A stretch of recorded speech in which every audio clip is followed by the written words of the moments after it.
Hello, good morning, and welcome to my channel.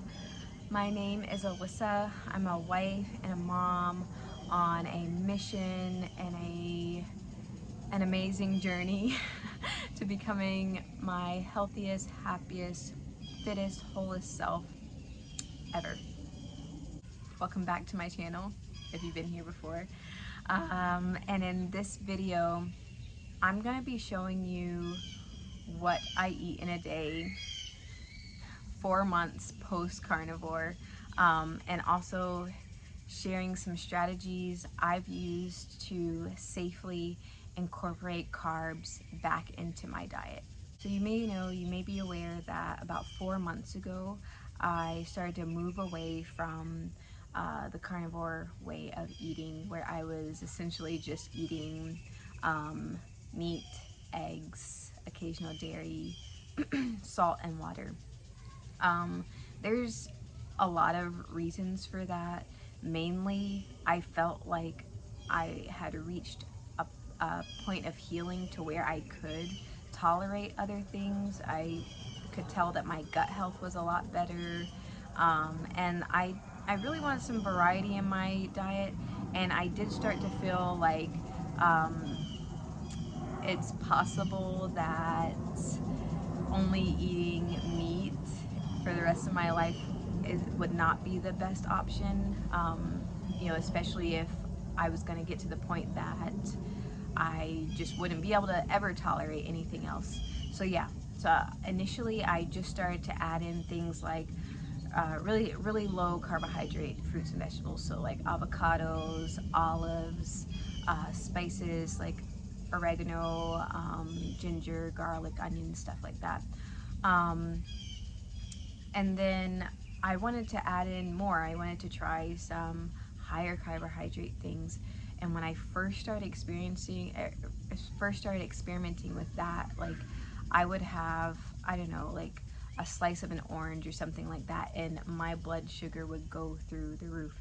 And so, yeah, obviously my body was not used to handling carbohydrates after over 2 years of very low to no carbohydrates in my diet.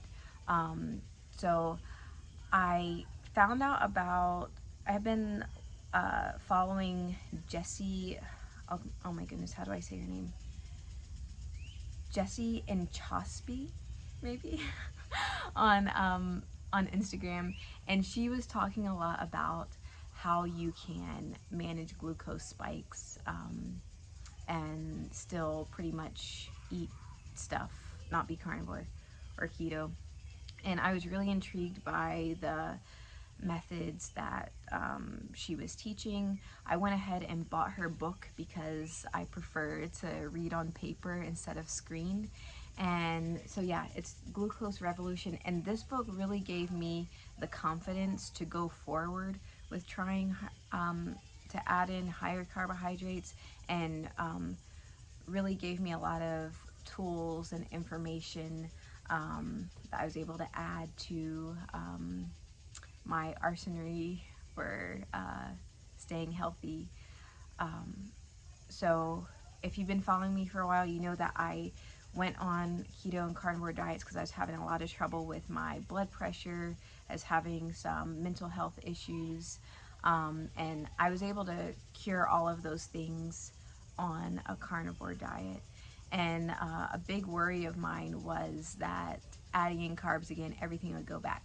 I'm here to say 4 months later, that's not the case. I'm still feeling great. I'm still doing great. Blood pressure's great. Blood sugar's great.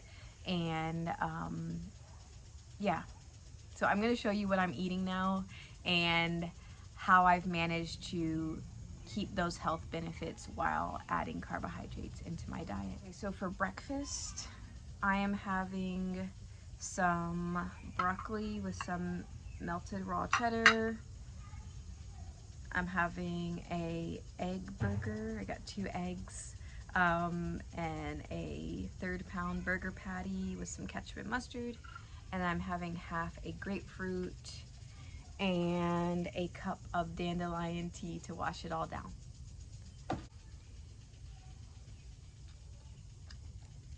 Um, All right, so my first tip for managing your glucose and insulin response when adding in carbohydrates, or how I've managed to do this, and this was a tip I learned from Jesse's book, is to be mindful of the order you're eating your food in. So as you can see, I'm going straight for the broccoli and cheese because it's got fat and fiber, and this is gonna slow down the glucose getting into my blood. It's gonna stop it from like going straight into the bloodstream, so it has like a ways to go to digest. It has to get past the broccoli and the cheese, and then I'm gonna eat the burger, my protein, and lastly I'll have this grapefruit here, which is the most carbohydrate dense item of my meal. So I also want to add at this point, you never want to have something like a fruit smoothie on an empty stomach, okay? Because that's really going to spike your blood sugar. Same with just having like a piece of fruit. While it is healthy, it's going to spike your blood sugar if you're not having that with like some fat or some protein at the same time. If you're going to have that fruit smoothie, you want to make sure that you're adding in like some peanut butter or some coconut oil and protein powder to blunt the glucose response. So I just started eating grapefruit like last week. So I'm trying to incorporate some more bitter foods in my diet. It's good for digestion, apparently your liver too. And I have to say, I really enjoy the juicy bitterness. It's not too sweet. And it's actually really refreshing in the morning. Before last week, it must have been like, I don't know, like 10 years before since the last time I had grapefruit. But I like it. And it's going to be a thing for the rest of the summer.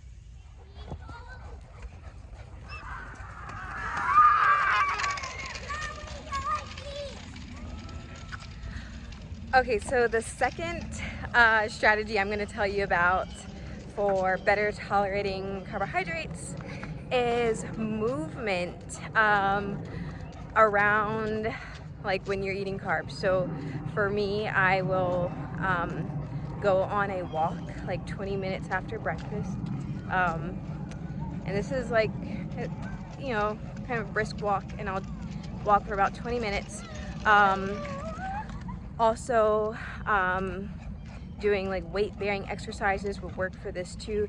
You just want to do something that moves your muscles, because your muscles are a glucose sink. And what that means is that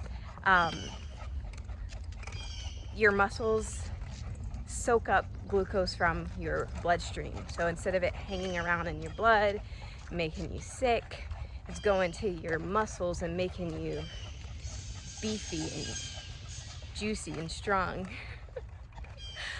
So yeah, I'm gonna finish this post-breakfast walk, and then I'm actually gonna go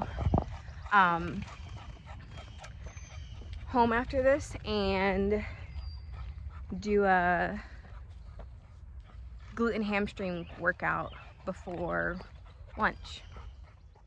So another strategy I use that is more of like a long-term thing is putting on muscle. Okay, so I am totally dedicated to putting as much muscle on my frame as possible, and I do this by lifting weights 4 times a week.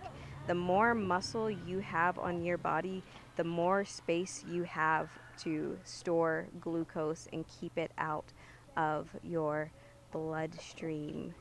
So if you don't have muscle, if you're only doing cardio and you've burnt all your muscle off, you have nowhere to put the glucose, and you're not going to be able to tolerate carbs as well as you would be able to if you had more muscle. So eat the protein, build the muscle, and you'll be good. Okay, I'm back for lunch. I finished my workout about 30 minutes ago and I'm very much ready to eat. For lunch, I'm having a cauliflower fried rice. It's got cauliflower rice, some peas, carrots, peppers, onions, garlic, ginger. The main star ingredient is the shrimp for my protein. And I just like stir fried this up in coconut oil and a little butter. Oh, and there's some scrambled eggs in here too. And then I have a bit of avocado on the side because potassium. Which brings me to my next strategy I wanted to tell you about. My next strategy I'm using to better tolerate carbohydrates after carnivore is making sure I've got my minerals like potassium, magnesium, sodium, calcium. So potassium and magnesium especially, really all the electrolytes, they're very important for glucose metabolism, for being able to do with glucose what your body should be able to do. Also, it's important to know that low sodium diets have been shown to cause insulin resistance. So while they're recommended to people with high blood pressure like I had and people with heart disease, low sodium diets can be making the problem so much worse by making you insulin resistant, which makes you more carbohydrate intolerant. So every day I'm making sure that I'm getting plenty of potassium. I'm trying to get like 5,000 milligrams, but it's really hard at the moment because I'm not eating a whole lot of carbs. So it's not like I can just eat potatoes and bananas all day. So I'm doing this with things like avocado and then this adrenal cocktail I've been having every day. I learned about these from Amanda Montalvo on her Are You Menstrual podcast, which I've learned so much about minerals and hormones and all the good stuff on her podcast. You should check it out. It's a wealth of information. She could be charging for all of this. It's like a masterclass. But anyways, in my adrenal cocktail, I have some salt, some sea salt. I've got some creatine, which she doesn't really talk about creatine in adrenal cocktails, but I've been adding that in because I'm not eating as much meat, so I'm not getting as much creatine for my diet, and I thought it was a good idea to start supplementing with it. What else did I put in here? Salt, creatine. Oh, I put some cream of tartar, which is a whole food source or whole-ish food source of potassium. So each half teaspoon I think has like 400 milligrams, so that helps me to get to my goal of 5,000 milligrams every day. And then what else? Oh, it's got some coconut water. I put 8 ounces of coconut water in here. This coconut water does contain electrolytes like magnesium and potassium also. And then I fill up, oh, and I've got some lemon because vitamin C. And I fill the rest of it up with sparkling water.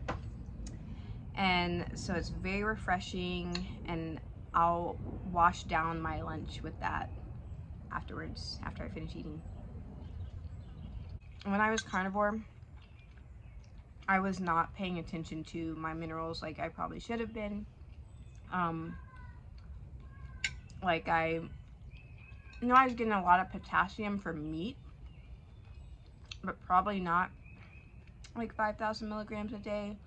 And then I would go, some days I would have salt, sometimes I wouldn't. There is sodium in meat, but not as much as you probably want to have to manage your stress response, have a healthy stress response, which is another thing that contributes to how well you can manage your glucose because if you're stressed out and you're not handling it well, you're gonna have glucose spikes. You have glucose dips, and yeah.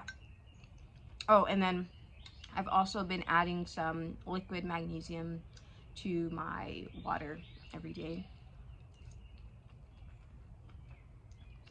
And as far as I can tell, like, I feel like I feel better for the minerals. So I'm gonna finish up this lunch. It's really yummy.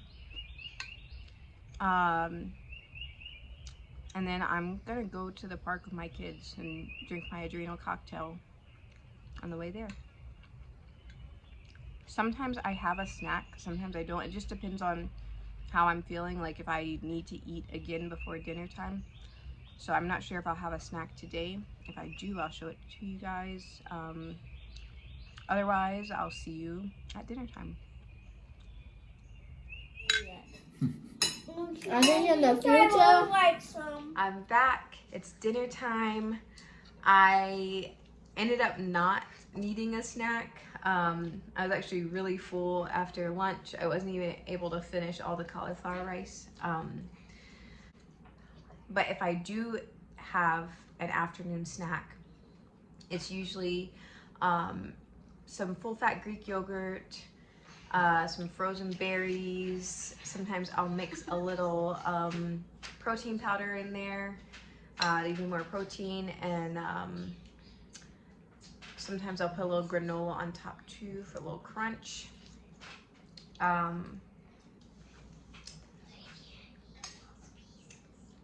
But today I did not need a snack. So I'm having dinner now, and dinner is pork chops, one big pork chop, some green beans, and half a sweet potato with a little butter and some cinnamon. And I'm actually going to introduce my last strategy I'm going to share with you today for managing my glucose, insulin, carb tolerance. And that is this little shot glass of apple cider vinegar. And so I put a tablespoon of vinegar, fill the rest up with water, and I will have this when I'm gonna have like starches,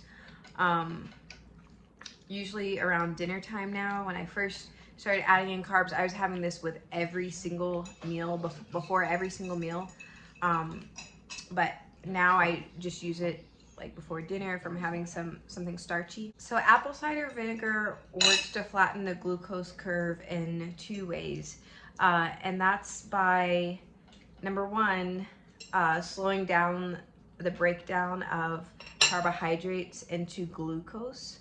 And then number two, it encourages your muscles to uptake glucose faster and more efficiently. So with that said, cheers.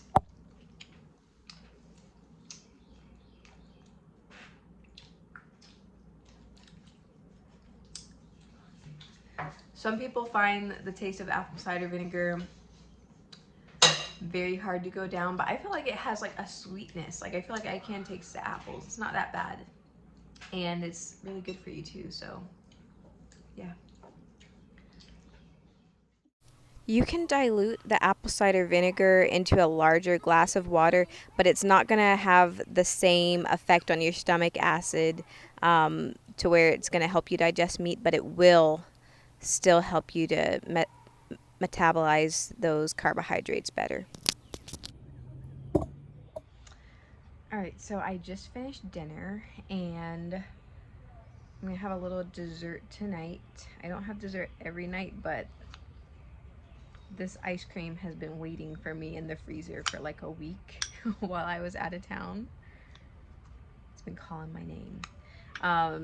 So I've got this, in each bowl I have 2 servings, so I've had this serving waiting on me, and it is cottage cheese ice cream.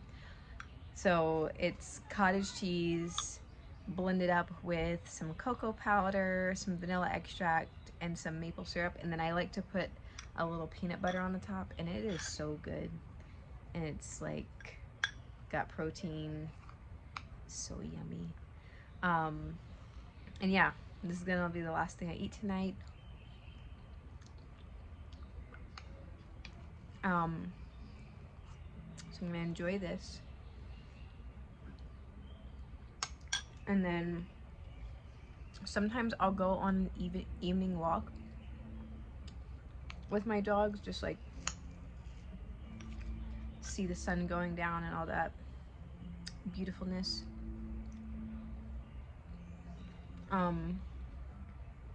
Tonight though, I think I'm just gonna do like some glute isolation exercises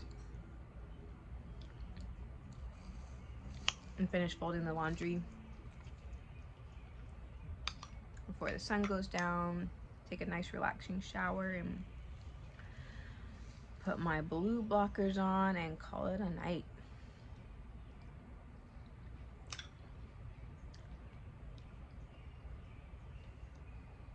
So one last thing I did want to say is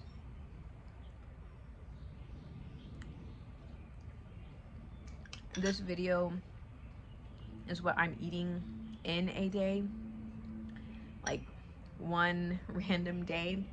It does change. I don't eat the same thing I ate today every day. Some days I have more carbs, sometimes I have less carbs. It's really subject to change whenever with my moods. And the hacks also change depending on, honestly, like where I'm at in my cycle. Like, right now I'm in my follicular phase. That's the first half of my cycle. I'm not as hungry and I feel like I have better glucose control. The second half of my cycle, the luteal phase, I feel like the glucose can be a little bit more difficult to manage, and I am hungrier, and so like I'll end up like really utilizing a lot more apple cider vinegar during those weeks. And yeah, I pretty much just eat what I want now. That doesn't mean that I'm eating like Pop-Tarts and Sour Patch Kids, because I don't want that. But like a couple weeks ago I smoked some ribs and I had some macaroni and cheese, and that was really good. But like I'm not eating that every day. Or like I just came from my little brother's graduation, so there was cake and I wanted to try some, so I had a very tiny piece of cake. I do not have a taste for sweets like I used to, so it was a little bit much. And I had like some tamales, I had some tortillas, like stuff I would never eat before, but it didn't bother me because I'm a lot better at managing my glucose now and tolerating carbs. So it's nice to have the freedom to eat those things if I so choose, but it's not like my everyday food. And yeah, I hope you enjoyed this video. I hope it gave you some ideas about how you can safely introduce carbs without experiencing like dangerous glucose spikes or having really dysregulated blood sugar, or having like your insulin go haywire after all the hard work of being on a keto or carnivore diet. And if you made it this far, thanks for watching, and I'll see you in the next video. Bye.